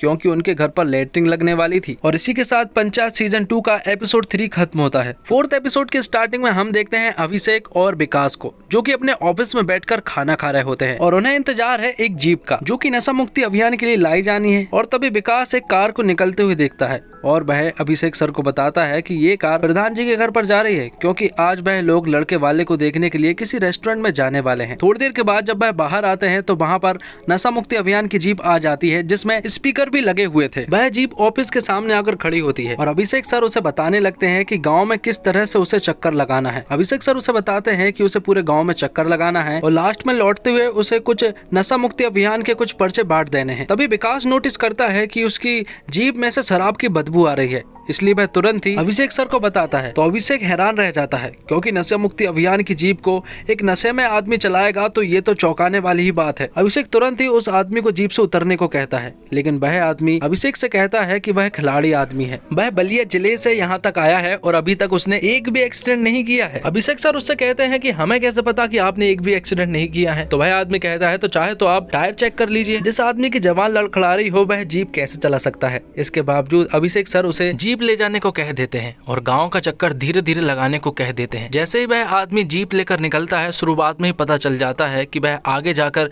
जीप ज्यादा दूर तक नहीं चला पाएगा क्योंकि वह ठीक ढंग से जीप नहीं चला पा रहा था और आगे जाकर उसकी जीप एक पेड़ से टकरा जाती है। विकास और अभिषेक उसे देख ही रहे थे और जैसे ही वह एक पेड़ को टक्कर मारता है तुरंत ही अभिषेक और विकास उसके पास चले जाते हैं और उसे उठाकर अपने ऑफिस ले आते हैं। वह आदमी काफी भारी भरकम था, इसलिए उन दोनों से वह ठीक ढंग से उठाया भी नहीं जा रहा था। इसके बावजूद वह लोग उसे एक चेयर पर बिठालते हैं, जिसके बाद वह दौड़कर बिस्तर पर जाकर सो जाता है। अभिषेक ने आज ही नई बेडशीट बिछाई थी और उसने आज ही गंदी कर दी। अगले सीन में हम देखते हैं कि प्रधान और उसकी पूरी फैमिली लड़के वाले को देखने के लिए एक रेस्टोरेंट जा रहे होते हैं और जैसे ही वह घर से बाहर निकलते हैं और ऑफिस के सामने पहुंचते हैं तो वह देखते हैं कि उनके ऑफिस के सामने एक जीप का एक्सीडेंट हो चुका है, जिस पर रिंकी की मम्मी उनसे कहती है कि आज इन सब में मत पड़ो और वह तुरंत ही उन्हें वहां से ले जा लेती है। यहाँ अभिषेक प्रधान जी को कॉल नहीं लगा सकता था क्योंकि आज वह लोग लड़के वाले को देखने के लिए जाने वाले हैं, इसलिए वह उन्हें इस प्रॉब्लम के बारे में नहीं बताता है। लेकिन वह यहाँ पर लच्चा के पास कॉल करते हैं और उनसे पूछते हैं कि आखिर इस आदमी का नशा कैसा उतारा जाए। लच्चा उनसे कहता है कि उसे एक जोरदार झापड़ मार दो जिससे कि उसका नशा उतर जाएगा, लेकिन अभिषेक ऐसा नहीं करना चाहता था। तो लच्चा उन्हें बताता है कि एक काम करो, आप उसे हेडपंप के नीचे लेकर चले जाओ और उसे नहला दो, उसका नशा एकदम से उतर जाएगा, या फिर उसे खाना खिला दो। जिस आदमी को उठाने में ही उनकी हालत खराब हो गई हो उस आदमी को हेडपंप के नीचे ले जाना तो बहुत बड़ी बात है, इसलिए उन्हें सेकंड ऑप्शन ज्यादा पसंद आता है और वह उसे खाना खिलाने की सोचते हैं। वह लोग किचन में जाते हैं और देखते हैं कि खाना क्या क्या बचा है। वहाँ पर वह देखते हैं कि सिर्फ दाल ही थी, इसलिए वह लोग चावल बनाने का डिसाइड करते हैं। आगे हम देखते हैं मधुबन बलिया की शान के रेस्टोरेंट को, जहाँ पर प्रधान की पूरी फैमिली मौजूद थी और वह लड़के वालों का इंतजार भी कर रहे थे, लेकिन बहुत देर हो चुकी थी और अभी तक लड़के वाले का कोई अता पता नहीं था। इसलिए प्रधान जी उनके पास कॉल करते हैं और पूछते हैं कि आखिर वह लोग कहाँ पर पहुँचे हैं। तो वह लोग उन्हें बताते हैं कि वह तो बहुत पहले से ही मधुबन रेस्टोरेंट में बैठे हुए हैं और आपका इंतजार भी कर रहे हैं। जिसके बाद वह उन्हें बताता है कि वह लोग मधुबन बलिया की शान में बैठे हुए हैं और लड़के वाले प्रधान जी को बताते हैं कि वह लोग मधुबन बलिया की शान असली वाले में बैठे हुए हैं। यहाँ पर प्रधान जी को पता चलता है कि आजू बाजू में ही 2 रेस्टोरेंट है जिनके नाम मधुबन है और वह 1 किलोमीटर की दूरी पर ही है। तो प्रधान जी लड़के वालों से कहते हैं कि वह लोग यहीं पर आ जाए क्योंकि उन लोगों ने यहाँ के रेस्टोरेंट को एडवांस में बुकिंग करा ली थी और खाना भी बनकर तैयार है और यहाँ पर 300 रुपए प्लेट खाना मिलता है, इसलिए उन लोगों को वह यहीं पर बुलाता है। लेकिन यहाँ पर लड़के वाले प्रधान जी को ही वहाँ पर बुलाते हैं और साथ में उल्टी सीधी 2 बात भी बोल देते हैं जो कि प्रधान जी को बिल्कुल भी पसंद नहीं आती। दूसरी तरफ हम देखते हैं कि ऑफिस में चावल बन रहे होते हैं और विकास और अभिषेक अपना काम भी कर रहे होते हैं। तभी वह देखते हैं कि बाहर से कोई बाइक से हॉर्न दे रहा होता है और वह आदमी कोई और नहीं बल्कि भूषण है। वह उनसे कहता है कि इस जीप को हटाओ क्योंकि उसे निकलने में तकलीफ हो रही है, जबकि बाजू में बहुत सारा रास्ता पड़ा हुआ था, लेकिन वह वहीं से निकलना चाहता है, इसलिए उस जीप को वह तुरंत ही हटवाने को कहता है। इसलिए अभिषेक और विकास बड़ी मुश्किल से उस जीप को किनारे लगाते हैं और भूषण फिर चुपचाप चला जाता है। लेकिन तभी उन दोनों को याद आता है कि गैस पर चावल चढ़े हुए थे, इसलिए वह तुरंत ही भागकर वहां पर पहुंचते हैं और देखते हैं कि चावल तो थोड़े से जल चुके हैं। अभिषेक विकास से कहता है कि ये चावल थोड़े बहुत खाने लायक तो हैं, हम इन जले चावलों को दाल से छिपा देंगे। दूसरी तरफ प्रधान की फैमिली बहुत देर से लड़के वालों का इंतजार कर रहे होते हैं, लेकिन अभी तक तो वह वहाँ पर पहुँचे ही नहीं थे। रिंकी की मम्मी कहती है कि वह लड़के वाले हैं, इसलिए थोड़ा रौब तो वह दिखाएंगे, लेकिन प्रधान जी उनसे कहते हैं कि वह लड़के वाले हैं तो क्या हुआ, लेकिन वह ठीक ढंग से बात भी नहीं कर रहे थे। तो रिंकी की मम्मी खुद ही लड़के वालों से बात करने लगती है। वह उनसे कहती है कि वह लोग मधुबन बलिया की शान वाले रेस्टोरेंट में बैठे हुए हैं और यहाँ पर उन लोगों ने खाना भी परोसवा लिया है और अगर वह आधे घंटे में नहीं आए तो वह यहाँ से चले जाएंगे। दूसरी तरफ विकास और अभिषेक उस नशेड़ी को उठा लेते हैं और उसे खाना खिलाने के लिए बोलते हैं। यहाँ पर वह बार बार मालती नाम की एक औरत का नाम जप रहा था। वह औरत कोई और नहीं बल्कि उसकी पत्नी ही थी। जैसे ही वह उठता है तो वह रोने लगता है और उसके बाद वह अभिषेक सर से उनकी सैलरी पूछने लगता है। अभिषेक सर उससे कहते हैं कि इसका मेरी सैलरी से क्या लेना देना, जिसके बाद अभिषेक सर उसे अपनी सैलरी बताते हैं कि उसे 20,000 रुपए मिलते हैं। तो वह आदमी अभिषेक से कहता है कि जब 20,000 रुपए में वह अपने घर का पालन पोषण नहीं कर पाएगा ना, तब वह भी इसी तरह से नशेड़ी बन जाएगा। कोई भी आदमी नशेड़ी बनना नहीं चाहता, बल्कि मजबूरी उसे सब कुछ बना देती है।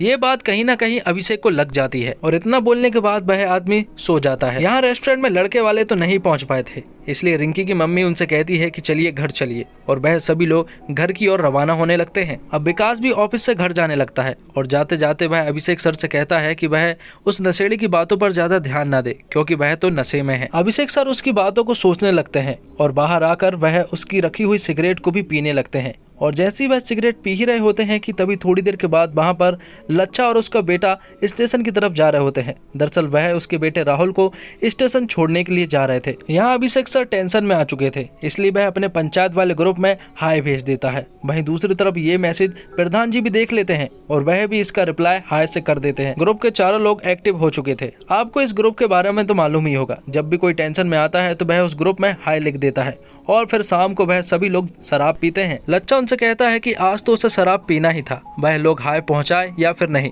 क्योंकि उनका बेटा राहुल जब घर आता है तब वह शराब को हाथ तक नहीं लगाता है। यहाँ अभिषेक सबको बताता है कि उस नशेड़ी ने जो बात आज बोली थी, उन बातों की वजह से आज वह बहुत ज्यादा टेंशन में आ चुका था, इसलिए वह शराब पी रहा है। तभी वे लोग पीछे मुड़कर देखते हैं कि उस आदमी को होश आ चुका था और वह अपनी जीप की तरफ जाने लगता है। हालांकि वह अभी भी लड़खड़ा कर चल रहा होता है और उन्हें लग रहा था कि शायद वह फिर से कोई एक्सीडेंट कर देगा। वह अपनी जीप लेकर आता है और उनके सामने रुकता है और कहता है कि भूल चूक जो भी उसने किया हो उसके लिए माफ करना, और इतना कहकर वह वहां से चला जाता है। उसके जाने के बाद प्रधान जी सबसे कहते हैं कि शराब अच्छे से अच्छे आदमी को बुरा बना देती है, और ये बात सुनने के बाद अभिषेक सबसे कहता है कि आज के बाद से वह कंट्रोल में ही पिया करेंगे, और ये सुनकर सभी लोग जोर जोर से हंसने लगते हैं।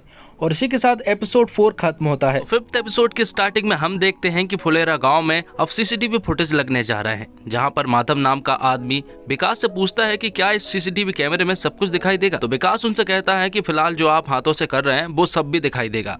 दूसरी तरफ ऑफिस में अभिषेक सर, प्रधान और लच्छा इस कैमरे को सेट करवा रहे थे। ये सीसीटीवी कैमरे गाँव में 4 जगह पर लगे हुए थे। एक तो प्रधान जी के घर के सामने, दूसरा मंदिर के सामने, तीसरा स्कूल के सामने और चौथा पंचायत के सामने। सारा काम हो जाने के बाद अभिषेक सर प्रधान जी से कहते हैं कि इस काम के लिए तो उन्हें लड्डू खिलाना चाहिए। तो प्रधान जी उससे कहते हैं कि लड्डू तो वह वैसे भी खिलाएगा, क्योंकि कल तीज है और उनकी वाइफ उनके लिए उपवास रखने वाली है। अब आगे हम देखते हैं कि प्रधान जी के घर पर तैयार हो रही थी और वही दूसरी तरफ प्रधान जी पानी पी रहे होते हैं, लेकिन अचानक से उन्हें याद आता है कि आज तीज का उपवास है और उनकी वाइफ आज पानी तक नहीं पिएगी, इसलिए वह उनके सामने पानी भी नहीं पीता है और पानी के लोटे को छिपाकर वह चुपचाप अंदर चला जाता है। अंदर जाने के बाद वह पानी तो पीते ही है, साथ में वह अपनी बेटी रिंकी से कुछ खाने के लिए भी लेते हैं। थोड़ी देर के बाद जब रिंकी की मम्मी अंदर आती है तो वह अपने पति से कहती है कि आप ऐसे छिप छिप कर क्यों खा रहे हैं, वह मना थोड़ी ना करेगी। जिस पर रिंकी उनसे कहती है कि पिछली बार भी आपने ऐसे ही कहा था, लेकिन बाद में आपने हम दोनों को बहुत चिल्लाया था। थोड़ी देर के बाद माधव पंचायत ऑफिस आता है और वह अभिषेक सर से कहता है कि उसकी बकरी स्कूल के सामने से गायब हो गई है। तो अभिषेक सर उससे कहते हैं तो मैं क्या करूं, मैं उसे पकड़ थोड़ी ना सकता हूं। तो माधव उनसे कहता है कि वह स्कूल के सामने से गायब हुई है और वहां पर सीसीटीवी कैमरा भी लगा हुआ है। अगर आप उस कैमरे में देखकर बता दे कि उसकी बकरी कहां गई है तो उसकी बकरी मिल जाएगी। अभिषेक सर मना करते हैं। वह कहते हैं कि इस काम के लिए सीसीटीवी कैमरे थोड़ी ना लगे हुए हैं। जिस पर माधव उनसे कहता है वह बकरी 2 लीटर दूध देती है, वह उसका घरबार चलाती है, इसलिए आप उस बकरी को जरूर ढूंढ दें। अभिषेक सर मान जाते हैं और उससे पूछते हैं कि उसकी बकरी कौन से समय में गुमी थी। तो माधव उन्हें बताता है कि उसकी बकरी सुबह 8 बजे गुमी थी। अभिषेक सर कहते हैं कि इतना टाइम तो उसके पास नहीं है, 4 घंटे की रिकॉर्डिंग भला कौन देखेगा। तो माधव उनसे कहता कहता है कि वह खुद ही देख लेगा। तो अभिषेक सर माधव को कंप्यूटर के सामने बिठा देते हैं और उससे कहते हैं कि कोई भी बकवास किए बिना अपनी बकरी को ढूंढ लो। आगे हम देखते हैं कि तीज के त्योहार पर मंजू देवी आ जाती है मंदिर और उनके पीछे पीछे पिंटू की मम्मी भी आ जाती है जो कि अगले प्रधान की दावेदार है। उनका यहाँ पर मंजू देवी से सामना होता है लेकिन वह कुछ बोलती नहीं है क्योंकि उनकी बोलचाल बंद है। तो मंजू देवी भी चुपचाप अपनी चप्पल को पहनकर वहाँ से निकल जाती है। थोड़ी देर के बाद जब वह घर आती है तो रिंकी के पास मलकापुर वाले राजीव जी का कॉल आता है और ये राजीव जी वही हैं जिससे रिंकी का रिश्ता टूटा है। रिंकी उनसे बात करती है और समझाती है कि आज के बाद उसके पास कॉल ना करे क्योंकि उनका तो रिश्ता टूट चुका है। यहाँ मंदिर के पास हम देखते हैं कि भूषण और उनकी वाइफ चप्पल ढूंढ रहे होते हैं।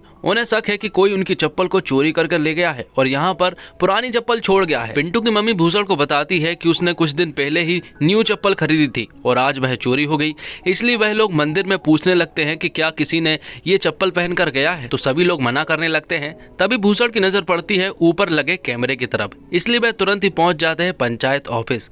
वहां जाने के बाद वह अभिषेक सर से कहते हैं कि उनकी चप्पल चोरी हो चुकी है और उनके सामने ही सीसीटीवी कैमरा भी लगा हुआ है, इसलिए वह जल्दी से उसकी चप्पल को ढूंढ दे। पिंटू की मम्मी कहती है कि वह मंदिर 10-12 मिनट के लिए ही गई थी, इसलिए ढूंढने में ज्यादा प्रॉब्लम भी नहीं होगी। इसलिए विकास मंदिर के सामने वाले सीसीटीवी कैमरे की फुटेज को निकालता है और चेक करता है कि आखिर उनकी चप्पल को किसने चोरी किया है।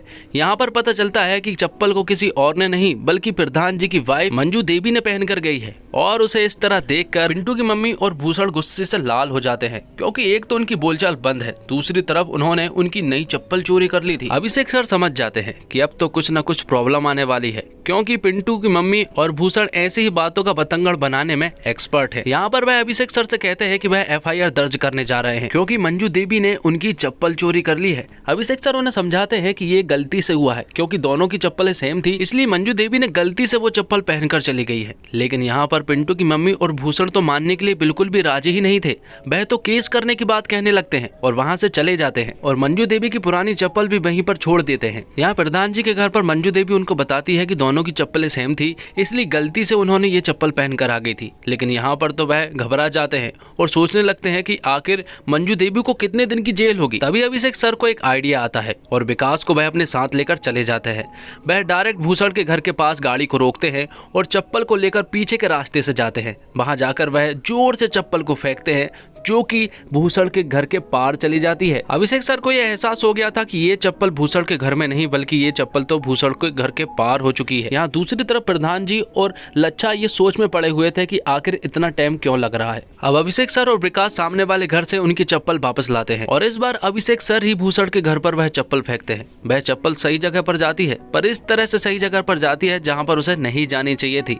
वह जाती है पिंटू की मम्मी के सर पर और जैसे ही उनके सर पर चप्पलें आती है तो पिंटू की मम्मी तो बौखला जाती है और यहाँ पर अभिषेक सर और विकास भाग जाते हैं और यहाँ पर भूषण उन चप्पलों को देखता है कि ये तो हमारी ही चप्पल है। वहीं दूसरी तरफ प्रधान जी भी ऑफिस पहुंच जाते हैं। वह अभिषेक सर से पूछते हैं कि क्या उन्होंने वह चप्पल वापस कर दी है। तो अभिषेक सर हाँ तो करते हैं, लेकिन उन्हें ये नहीं पता था कि अगले ही पल भूषण एफआईआर दर्ज कराने के लिए पुलिस स्टेशन जाने वाला है, इसलिए वह उसका रास्ता ब्लॉक कर लेते हैं और उससे कहते हैं कि वह नहीं जा सकता क्योंकि उन्होंने चप्पल तो वापस कर ही दी है। जिस पर भूषण उनसे कहता है कि वह केस तो जरूर दर्ज करेगा क्योंकि जो चप्पल उन्होंने वापस करी है वो पिंटू की मम्मी के सर पर लगी है। भूषण उनसे साफ मना कर देता है कि उसे रोकना तो नामुमकिन है, वह केस तो जरूर दर्ज करेगा। अभिषेक सर उससे पूछते हैं कि उसके पास क्या सबूत है कि उसने उसकी चप्पल चुराई है। तो वह उससे कहता है कि उसके पास एक सबूत है और वो सबूत अभिषेक सर को भी मालूम है। वो सबूत था सीसीटीवी का, इसलिए वह उससे कहते हैं कि ठीक है तो वह उस सीसीटीवी कैमरे की वीडियो को ही डिलीट कर देगा और ऑफिस की तरफ आने लगते हैं। उनके पीछे पीछे भूषण भी आने लगता है। वह अपने कैमरे को निकालता है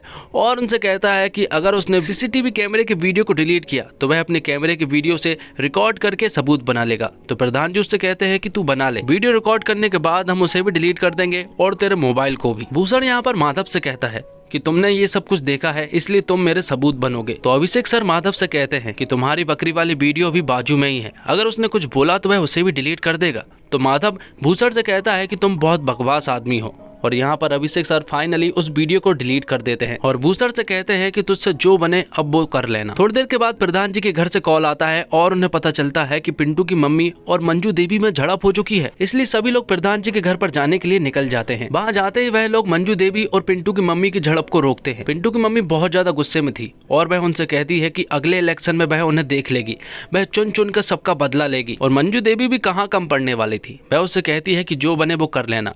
पिंटू की मम्मी प्रोड्यूसर से कहती है कि आप तो FIR दर्ज करने वाले थे, क्या हुआ? तो वह उन्हें बताते हैं कि FIR दर्ज तो वह करने वाला था, लेकिन सचिव जी ने CCTV कैमरे के वीडियो को ही डिलीट कर दिया। और जाते जाते अभिषेक सर उन्हें उनकी चप्पल भी वापस कर देता है, जो कि वह उन्हें फेंक कर देता है, लेकिन वह चप्पल भी जाकर पिंटू की मम्मी के सर पर लग जाती है। इस पर पिंटू की मम्मी कहती है कि इसका भी वह बदला लेगी। थोड़ी देर बाद वहाँ पर माधव आता है और वह उनसे कहता है कि उसे उसकी बकरी मिल चुकी है, इसलिए वह यहाँ पर चाबी वापस करने के लिए आया था।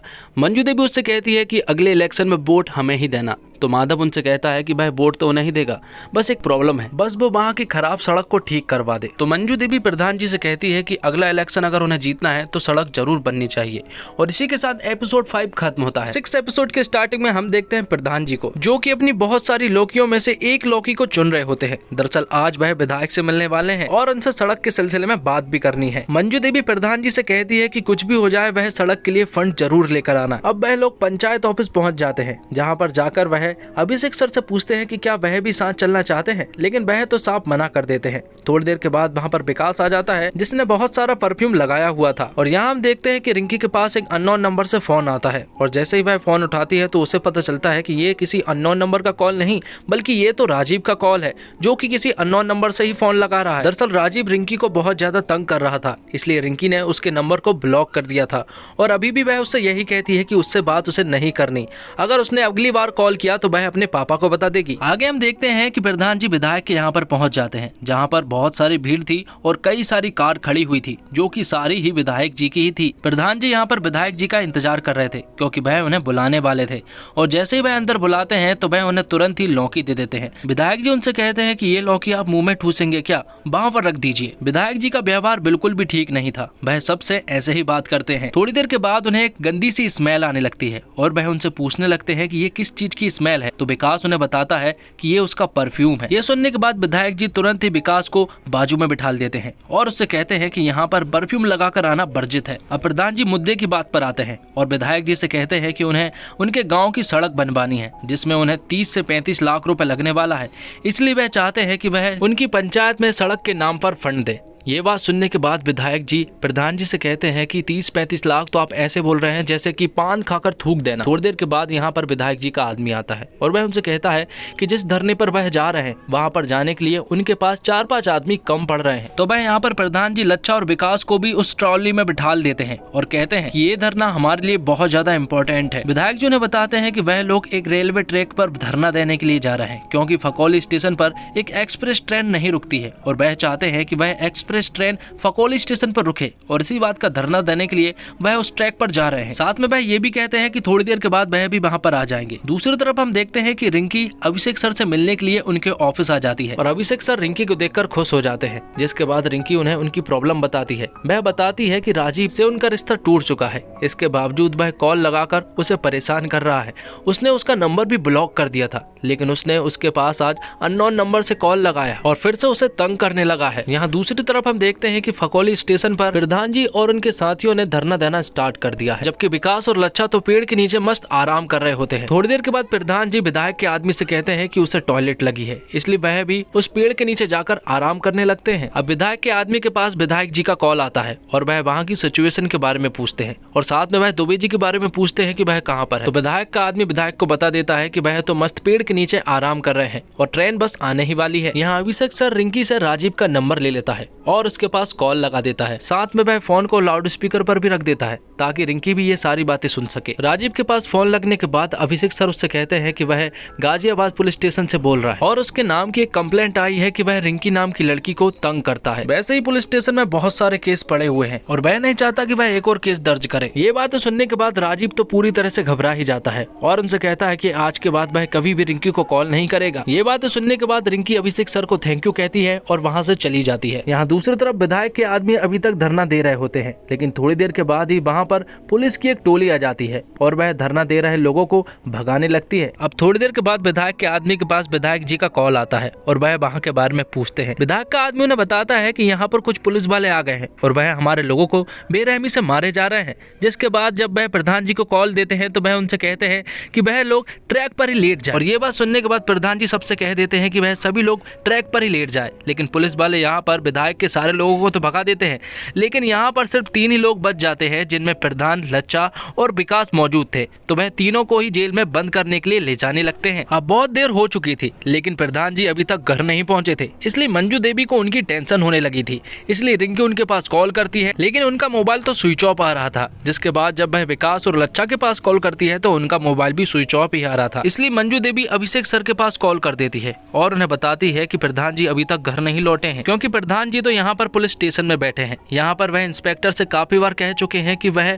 फुलेरा गाँव के प्रधान है, लेकिन इंस्पेक्टर उनकी बात को मानने के लिए राजी ही नहीं है। थोड़ी देर के बाद वहाँ पर अभिषेक सर आ जाते हैं और वह पुलिस इंस्पेक्टर को बताते हैं कि ये फुलेरा गांव के सरपंच है। प्रधान जी अभिषेक सर से पूछते हैं कि उन्हें इसके बारे में कैसे पता चला। तो वह उन्हें बताते हैं कि वह विधायक जी के यहाँ पर गए थे, जहाँ पर सिक्योरिटी गार्ड ने उन्हें बताया कि वह लोग अरेस्ट हो चुके हैं। अब उनके पास तो बाइक भी नहीं थी, क्योंकि उनकी बाइक तो विधायक के घर पर खड़ी हुई है, इसलिए वह विधायक जी के घर पर जाने लगते हैं। अब विधायक जी के घर के बाहर वह सभी लोग इंतजार कर रहे होते हैं। थोड़ी देर के बाद विधायक जी जब बाहर आते हैं तो वह उन तीनों को देखकर थोड़ा सा दंग रह जाते हैं, क्योंकि वह ये नहीं चाहते थे कि वह अभी जेल से बाहर निकले। दरअसल वे ये चाहते थे कि वह लोग जेल में ही रहे। विधायक जी ये चाहते थे कि वे खुद ही जेल जाए और उन तीनों को छुड़ाए, जिससे उनका नाम होता। लेकिन इस प्लान पर तो अभिषेक सर ने पूरी तरह से पानी फेर दिया था, इसलिए वह अभिषेक सर से उल्टी सीधी बातें करने लगते हैं और 2-4 गालियां भी देने लगते हैं। अभिषेक सर को उनकी बातें बिल्कुल भी अच्छी नहीं लगती और उनका मुंह पूरी तरह से उतर जाता है। जिसके बाद विधायक जी प्रधान से कहते हैं कि वह उनके गाँव जरूर आएंगे, लेकिन वह उनके गाँव में बहुत सारी भीड़ इकट्ठी करे और एक मंच तैयार करे। अगर भीड़ ज्यादा इकट्ठी रही तो वह सभी के सामने अनाउंसमेंट करेंगे कि वह इस सड़क के लिए फंड देने के लिए तैयार है। विधायक की इन बातों को सुनकर अभिषेक को बिल्कुल भी ठीक नहीं लगा था, इसलिए वह दुखी था। साथ में एक और आदमी दुखी था, वो था प्रधान जी, क्योंकि उन्हें बहुत सारी भीड़ इकट्ठी करनी थी, जो कि इम्पॉसिबल था। साथ में प्रधान जी मंजू देवी और रिंकी को ये भी बताते हैं कि आज जो सचिव जी के साथ हुआ वह बहुत ही बुरा हुआ। अब रिंकी मंजू देवी के मोबाइल से सचिव जी का नंबर निकाल लेती है और तुरंत ही उनके पास कॉल कर देती है। उनके पास कॉल करने के बाद वह उनसे कहती है कि आज जो कुछ भी हुआ वह बहुत बुरा हुआ। उसे सुनकर बहुत बुरा लगा, लेकिन अभिषेक सर यहाँ पर थोड़े से दुखी थे, इसलिए वह रिंकी से ज्यादा देर तक बात नहीं कर पाते हैं और कॉल को कट कर देते हैं। कॉल कट करने के बाद रिंकी यहाँ पर अभिषेक सर का नंबर सेव कर लेती है और उनके पास मैसेज करती है कि ज्यादा टेंशन मत लीजिए। तो यहाँ पर अभिषेक सर भी रिंकी का नंबर सेव कर लेते हैं और दोनों के चेहरे पर एक प्यारी सी स्माइल थी, जिससे हम समझ पाते हैं कि दोनों की एक दूसरे के लिए फीलिंग्स अब बढ़ रही है। और इसी के साथ एपिसोड 6 खत्म होता है। तो 7th एपिसोड की स्टार्टिंग में हम देखते हैं विकास और लच्चा को, जो कि अपने कुछ आदमियों के साथ सड़क पर खड़े हुए थे। वह वहां पर एक बस को रोकते हैं और कंडक्टर को बुलाते हैं और उससे पैसे मांगते हैं, क्योंकि फुलेरा गांव में एक अखंड कीर्तन होने वाला है 72 घंटे का, इसलिए वह लोग फंड इकट्ठा कर रहे हैं। इसलिए सड़क से जो भी बड़े बड़े वाहन निकल रहे होते हैं उन सभी से वह लोग पैसे मांग रहे हैं। यहाँ पर कंडक्टर फंड के तौर पर 50 रुपए देता है। तो विकास उससे कहता है कि इतनी बड़ी बस होने के बाद भी वह सिर्फ 50 रुपए दे रहा है, इसलिए वह उसे 100 रुपए मांगते हैं और वह दे भी देता है। थोड़ी देर के बाद वहां पर एक टेम्पो रुकता है, जिसमें एक आदमी था जिसका नाम था सिद्धार्थ, और ये आदमी कोई और नहीं बल्कि हमारे अभिषेक सर का बहुत पुराना दोस्त है। सिद्धार्थ यहाँ पर फुलेरा ग्राम के बारे में पूछता है और साथ में बताता है कि वह अभिषेक नाम के आदमी से मिलने के लिए जा रहा है। ये बात सुनने के बाद विकास उनसे कहता है कि वह तो हमारे बहुत ही अच्छे दोस्त है, ये उप प्रधान है और हम सहायक सचिव है। विकास तुरंत ही अपना मोबाइल निकालता है और अभिषेक सर के पास कॉल करने लगता है, लेकिन सिद्धार्थ उसे रोकता है और कहता है कि वह अपने दोस्त अभिषेक को सरप्राइज देना चाहता है, इसलिए वह उसके पास कॉल ना करे। अब सिद्धार्थ फुलेरा ग्राम की तरफ निकल पड़ता है और सिद्धार्थ पहुंच जाता है ग्राम पंचायत फुलेरा के ऑफिस, जहां पर वह मिलता है अभिषेक से। अभिषेक उसे देखकर बहुत खुश होता है और सिद्धार्थ का भी सपना था कि वह गांव में घूमे, क्योंकि सिद्धार्थ आज से पहले कभी भी गांव में नहीं घूमा था, इसलिए वह बहुत ही खुश था कि वह अब गांव में घूमने वाला है। दूसरी तरफ मंजू देवी प्रधान जी से कहती है कि सभी लोग कितना कितना फंड दे रहे हैं और साथ में ये भी कहती है कि हम लोग कितना फंड देने वाले हैं। प्रधान जी उनसे कहते हैं कि वह लोग 10,000 रुपए देने वाले हैं, लेकिन मंजू देवी उनसे कहती है कि हम गांव के प्रधान हैं, इसलिए हमें 20,000 रुपए देने चाहिए। दूसरी तरफ हम देखते हैं कि सिद्धार्थ को आए हुए कुछ ही देर हुए थे, लेकिन वह तो गांव में बोर ही होने लगा है। वह चाहता है कि वह खेत में जाकर घूमे, क्योंकि वह आज से पहले खेत में कभी भी नहीं घूमा था। यहाँ पर अभिषेक सर उससे कहते हैं कि अभी तो सोने की प्रॉब्लम भी होने वाली है, इसलिए वह प्रधान जी के यहाँ पर जाकर कुछ गद्दे लेकर आ जाएगा। तो सिद्धार्थ उससे कहता है कि हम लोग अभी भी बोर ही हो रहे हैं, इसलिए गद्दों को रात को ना लाकर हम अभी लेकर आ जाते हैं। तो सिद्धार्थ और अभिषेक प्रधान जी के घर की ओर निकल पड़ते हैं। प्रधान जी के घर पर जाने के बाद अभिषेक तो गद्दा लपेटने लगता है, लेकिन यहाँ पर प्रधान जी सिद्धार्थ से पूछते हैं उसका नाम। तो सिद्धार्थ उन्हें बताता है सिद्धार्थ। प्रधान जी उससे पूरा नाम पूछना चाह रहे थे, लेकिन सिद्धार्थ तो उन्हें सिर्फ सिद्धार्थ ही बताता है। सिद्धार्थ उनसे कहता है कि उसका सर्टिफिकेट में सिर्फ सिद्धार्थ ही लिखा है, इसलिए वह सभी को सिद्धार्थ ही बताता है। जिसके बाद वह उससे उसके पिता का नाम पूछते हैं और सिद्धार्थ उन्हें नाम बताता है मनोरंजन, और इसमें भी वह कोई भी सरनेम लगाकर नहीं बताता है। और फिर आखिरकार अभिषेक सर को ही बताना पड़ता है कि उसका पूरा नाम सिद्धार्थ गुप्ता है। तब प्रधान जी सिद्धार्थ को गुप्ता जी कहकर पुकारने लगते हैं। वह जाने लगते हैं, लेकिन मंजू देवी उन्हें रुकने को कहती है। वह कहती है कि वह चाय रखने ही वाली थी, लेकिन यहाँ पर अभिषेक सर उससे कहते हैं कि घर पर बहुत सारा दूध रखा हुआ है, वह खराब हो जाएगा, इसलिए वह वहीं जाकर चाय पी लेंगे। जाते जाते सिद्धार्थ भैंस देखता है और वह कहता है कि आज से पहले उसने कभी भी भैंस भी नहीं देखी थी, इसलिए वह अलग अलग पोज में भैंस के साथ फोटो क्लिक करवाने लगता है। लेकिन तभी भैंस उसे एक लात मार देती है, जिससे वह थोड़ा सा इंजर्ड हो जाता है। अब वह लोग फिर से ऑफिस पहुंच जाते हैं, जहां पर सिद्धार्थ अभिषेक से कहता है कि दोपहर हो रही है, लेकिन फिर भी गाँव में इतनी शांति है, ये गाँव बहुत बोरिंग है। लेकिन तभी वहाँ पर लच्छा और विकास पहुँच जाते हैं और कहते हैं कि अभी आपको बोरिंग इसलिए लग रहा था क्योंकि हम नहीं थे, अब हम आ गए हैं इसलिए आपको बोरिंग नहीं लग सकता। अभी तो पूरा दिन पड़ा था और उनका ड्रिंक करने का प्लान भी उन लोगों ने रात को ही बनाया था, लेकिन वह लोग चाहते हैं कि वह लोग इस प्लान को शिफ्ट करते हैं और दोपहर में ही ड्रिंक करने का प्लान बना लेते हैं। सिद्धार्थ भी चाह रहा था कि वह कुछ एडवेंचर टाइप करे, इसलिए वह भी मान जाता है और पेड़ के नीचे ड्रिंक करने का वह प्लान बना लेते हैं। यहाँ वह प्रधान जी के पास भी कॉल लगा देते हैं और उन्हें ड्रिंक करने के लिए इन्वाइट भी कर देते हैं। वह मंजू देवी के पास जाते हैं और उनसे कहते हैं कि सचिव जी के ऑफिस में चाय ज्यादा बन गई है, इसलिए वह उन्हें चाय पीने के लिए बुला रहे हैं। इसलिए प्रधान जी भी ये बहाना मारकर वहां से निकल जाते हैं, जिसके बाद वह पांचों ही एंजॉय करने के लिए निकल पड़ते हैं। वह अपने साथ बहुत सारी बियर की बोतलें भी लेकर गए थे। यहाँ पर वह खूब एंजॉय करने वाले थे और वह काफी खुश भी नजर आ रहे थे। प्रधान जी यहाँ पर बोतल खोलते हुए कहते हैं कि अच्छा हुआ कि उन लोगों ने ये प्लान बना लिया, क्योंकि रिंकी की मम्मी तो उसे परेशान ही करने वाली है। साथ में वह उन्हें ये भी बताते हैं कि अखंड कीर्तन में वह विधायक को बुलाने वाले हैं। और ये बात सुनने के बाद अभिषेक सर प्रधान जी से कहते हैं कि आखिर अखंड कीर्तन के लिए विधायक जी को बुलाने की क्या जरूरत है। तो प्रधान जी उससे कहते हैं कि वही तो सड़क के लिए फंड देने वाले हैं, इसलिए उन्हें तो जरूर बुलाना होगा। और ये बात सुनने के बाद अभिषेक सर का मुंह पूरी तरह से लटक जाता है और ये बात विकास और लच्छा भी नोटिस कर लेते हैं। अभिषेक सर प्रधान जी से कहते हैं कि हमें विधायक जी को नहीं बुलाना चाहिए, क्योंकि हमें हमेशा उनके सामने झुकना पड़ता है। तो प्रधान जी उनसे कहते हैं कि इस बार हम उनके सामने नहीं झुकेंगे, बल्कि वह सीधे ही बात करेंगे। तो अभिषेक सर कहते हैं तो उन्हें फिर बुलाना ही क्यों है। वह कहता है कि प्रधान जी के लिए उसने बहुत कुछ किया है, दूल्हे से गाली खाई है, भूषण से भी गाली खाई है, यहाँ तक कि उसने तो विधायक से भी गाली खाई है। वो सिर्फ इसलिए ताकि प्रधान जी को कुछ ना हो। वह चाहता तो बदले में उनसे हर कुछ बोल सकता था, लेकिन आपके कारण वह चुप रहा। दोस्त यार बोल देने से दोस्त यार बन नहीं जाते, उन्हें निभाना भी पड़ता है। और गुस्से में वह वहाँ से उठकर चला जाता है। माहौल पूरी तरह से बिगड़ चुका था। विकास ने गद्दे लेकर आ गया था और लच्छा ने बियर की बोतलें वापस लेकर आ गया था और प्रधान जी अपने घर चले गए थे गुस्से में। प्रधान जी ये सारी बातें अपनी वाइफ मंजू देवी को बताते हैं और मंजू देवी को तो ये सारी बातें सही ही लग रही थी कि आखिर अखंड कीर्तन में विधायक जी को बुलाने में क्या गलती है। यहाँ विकास और लच्छा आपस में बात कर रहे होते हैं। वह कहते हैं कि वह दोनों में से किसी एक का साइड भी नहीं ले सकते। अगर उन्होंने किसी एक का साइड लिया तो दूसरा अपने आप बुरा मान जाएगा, इसलिए उन्हें तो चुप ही रहना चाहिए। अभिषेक यहाँ पर देखता है कि उसका दोस्त तो पहली बार यहाँ पर आया है, इसलिए वह गुस्सा थूक देता है। वह कहता है कि वह जाकर बियर की बोतल पी ले, लेकिन सिद्धार्थ उससे कहता है कि उसे भी पीना पड़ेगा, तभी वह बियर की बोतल पिएगा। तो अभिषेक भी मान जाता है और वह बियर की बोतल लेने के लिए जाने लगता है।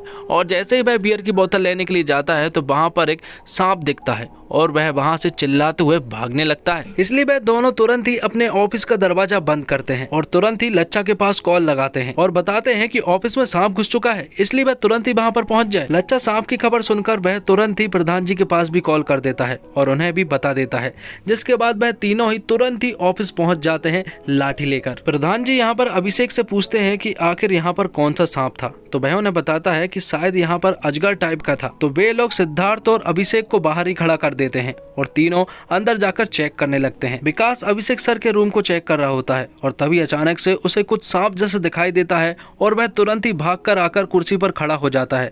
यहाँ पर वह कहता है कि वहाँ पर उसने सांप टाइप का कुछ देखा। तो अभिषेक उससे कहता है कि वहाँ पर सिद्धार्थ का बेल्ट रखा हुआ था, शायद उसने वही देखा होगा। जिस पर विकास उससे कहता है कि वह भी यही सोच रहा था कि सांप का मुंह बेल्ट के बक्कल जैसा कैसे हो सकता है। अब रात हो चुकी थी, लेकिन उन्हें सांप तो अभी तक नहीं दिखाई दिया था। सोने का टाइम भी हो रहा था और लेकिन सिद्धार्थ उससे कहता है कि वह यहाँ पर तो बिल्कुल भी नहीं सो सकता। इसलिए प्रधान जी उनसे कहते हैं कि वह अपने घर चले, क्योंकि वहाँ पर तो बहुत सारी जगह है और एक ही रात की तो बात है। इसलिए वह लोग उसे अपने घर लेकर चले जाते हैं। यहाँ पर प्रधान जी उनकी पूरी अरेंजमेंट करते हैं और अभिषेक यहाँ पर प्रधान जी से माफी भी मांगता है। वह उनसे कहता है कि आज के लिए उसने जो भी कहा उसके लिए वह माफी मांगना चाहता है। वह एमएलए को बुलाना चाहते हैं तो वह बुला सकते हैं। और तभी गाँव की लाइट चली जाती है और प्रधान जी बुलाते हैं रिंकी को लालटेन जलाने के लिए। रिंकी आती है और वह अभिषेक से पूछती है कि आखिर उन्होंने ऑफिस में कौन सा सांप देखा था, तो अभिषेक उन्हें बताता है अजगर। यहाँ पर रिंकी और अभिषेक दोनों ही खुशी खुशी बातें कर रहे थे और उन्हें इस तरह से बात करता हुआ सिद्धार्थ सब कुछ नोटिस भी कर रहा था। अब दोनों सोने लगते हैं और सिद्धार्थ की सुबह 7:30 बजे की ट्रेन थी। अभिषेक उससे कहता है कि वह 2-4 दिन और क्यों नहीं रुक जाता। सिद्धार्थ उससे कहता है कि अब तो वह गाँव में कभी भी नहीं आने वाला। और इसी के साथ एपिसोड 7 भी खत्म होता है। 8th एपिसोड की स्टार्टिंग में हम देखते हैं कि फुलेरा ग्राम पंचायत में अखंड कीर्तन की तैयारी के लिए जोर शोर से काम चल रहा है। थोड़ी देर के बाद वहाँ पर रिंकी और उसकी दोस्त कविता आती है और कविता वही लड़की है जिसकी शादी गणेश से हुई थी, जिसे हम पहले सीजन में देख चुके हैं। ये दोनों यहाँ से बाजार की तरफ जा रही होती है। थोड़ी देर के बाद वहाँ पर राजकुमार नाम का एक आदमी आता है तो प्रधान जी उसे रोक लेते हैं और उससे पूछते हैं कि क्या उसने अखंड कीर्तन के लिए चंदा दे दिया है, तो वह कहता है कि उसने अभी तक नहीं दिया है। प्रधान जी उससे कहते हैं कि उसे 2500 रुपए देने पड़ेंगे क्योंकि एक सर्विस वाला आदमी 2500 रुपए ही चंदा दे रहा है। यहाँ पर वह उसे बताते हैं कि प्रहलाद खुद तो 2500 रुपए दे रहा है, साथ में उसका बेटा भी 2500 रुपए दे रहा है। राहुल ने अभी तक पैसे नहीं दिए थे, इसलिए प्रहलाद जी उसे फोन करके उससे कहते हैं कि वह पैसे भेज दे और राजकुमार भी यहाँ पर 2500 रुपए दे देता है। विकास राजकुमार जी को बताता है कि हमारे प्रधान जी अखंड कीर्तन के लिए 20,000 रुपए दे रहे हैं, लेकिन ये बात गाँव में किसी को भी नहीं मालूम थी। ये सुनकर प्रधान जी को अच्छा नहीं लगता, इसलिए वह विकास से कहते हैं कि तुरंत ही वार्ड मेंबर की एक मीटिंग बुलाओ और उसमें चुपचाप से कह दो कि प्रधान जी 20,000 रुपए दे रहे हैं ताकि गांव के लोगों को पता चले। उधर ही दूर बैठा भूसड़ ये सब कुछ देख रहा था। वह अपने बाजू वाले आदमी से कहता है कि क्या उसने चंदा दिया है,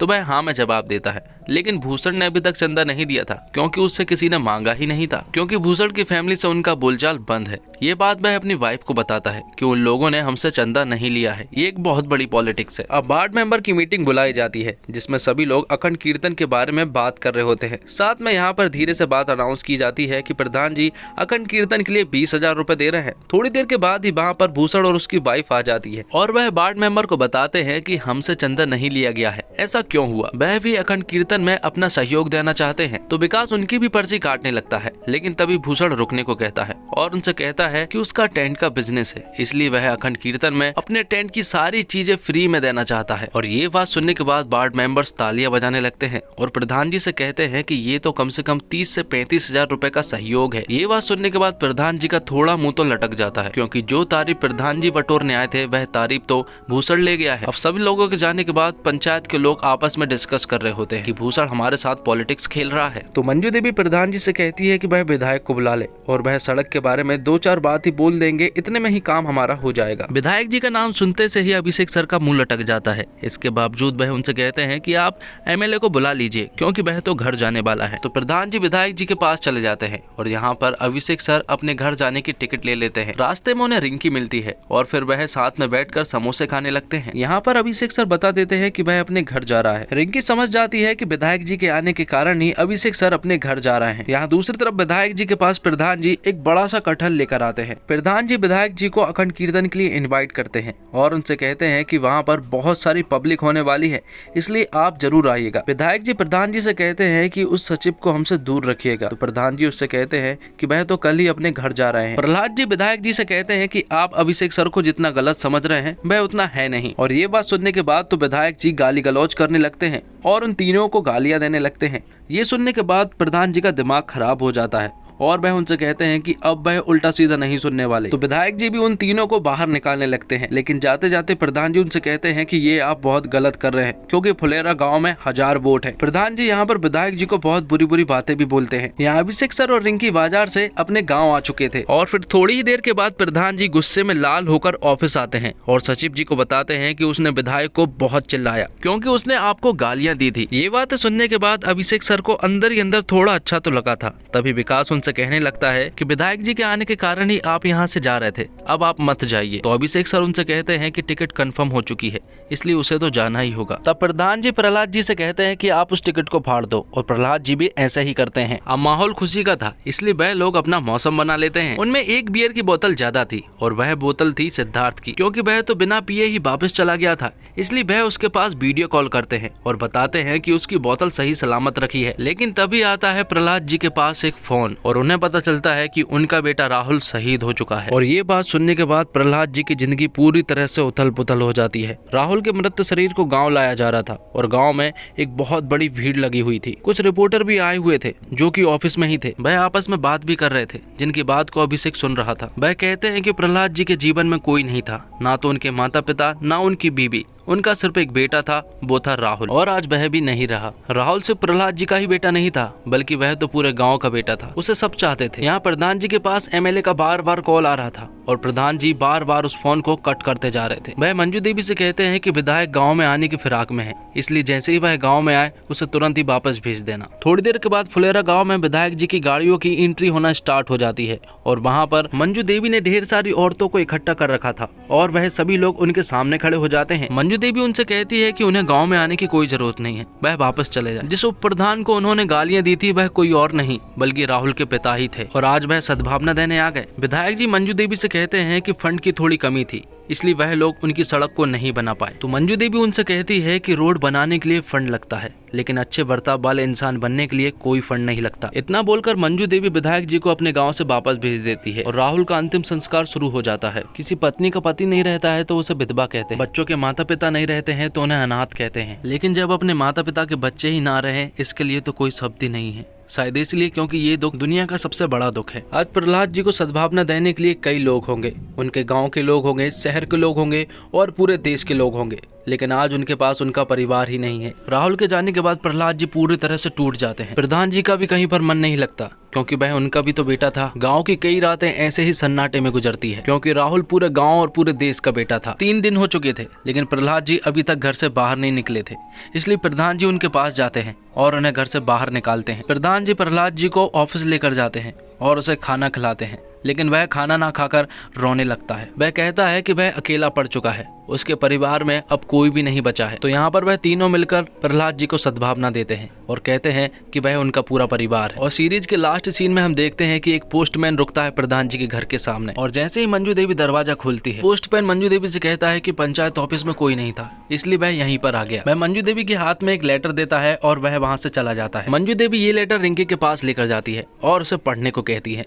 रिंकी मंजू देवी को बताती है कि सचिव जी का ट्रांसफर हो चुका है और ये ट्रांसफर किसी और ने नहीं बल्कि विधायक जी नहीं करवाया था, क्योंकि उन्हें ऐसा लगा था कि गांव में उनके साथ जो भी हुआ वह सचिव जी की वजह से हुआ था, इसलिए विधायक जी ने सचिव जी का ट्रांसफर करवा दिया। इमोशन और ड्रामा से भरा हुआ आखिरी एपिसोड आपकी आंखें नम कर देगा। परिवार की कमी कैसे कभी आपको गांव में महसूस नहीं होती है और कैसे सुख या दुख पूरा गांव एक परिवार हो जाता है, ये आपको इस आखिरी एपिसोड में भरपूर देखने को मिलता है। पंचायत वो कहानी है जो इस जमाने के हर शख्स ने किसी बड़े बुजुर्ग से किसी न किसी गांव देहात के बारे में सुनी है। बहुत कम ऐसा होता है जब किसी सीरीज का सीक्वल हिट होता है। पंचायत 2 उन्हीं चंद सीरीज में से एक है। दरअसल टीवी ऐप के कंटेंट की सबसे खास बात ये होती है कि उसकी सिंपलिसिटी और उसका आम होना।